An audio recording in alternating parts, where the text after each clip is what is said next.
So when I was doing my doctorate, I was teaching, and I was doing that because I didn't want to be one of those academics who only does research and doesn't want to do teaching. I wanted to kind of form an identity for myself where I could do both. And I loved it. The students were the best part of my job because they challenged me and they made it exciting. But then I started to find myself taking on roles which had more to do with pedagogy or academic content, so looking after summer schools, for example, and then looking after Global Shakespeare, and then the kind of projects that I look after in IATL, which sit in the middle of things rather than being at home in one thing or another.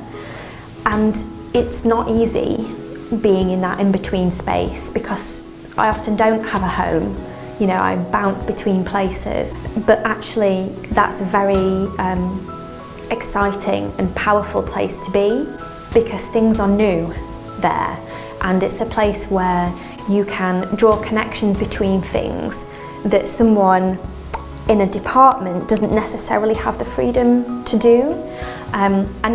That observation is not unique. Celia Whitchurch observed that many years ago in her work on third space professionals, wherein she describes exactly what I'm talking about, which is this other space between academia and traditional administration where people do this kind of exciting project work. And so I think I've been there all along, and now I'm just realising that that's a thing and that the third space is actually my home. But earlier we were talking about being holistic and being a whole person, and I recognised that my scholarly interest in critically approaching and breaking down boundaries and my professional approach to kind of sitting in this in-between space between being academic and being an administrator are also things I'm interested in my life outside work.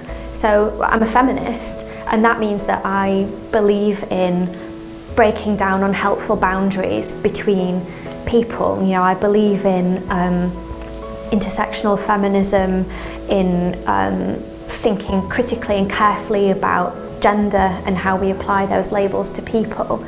And so I realised that all of this interdisciplinary, holistic approach has been swirling around me really my whole adult life.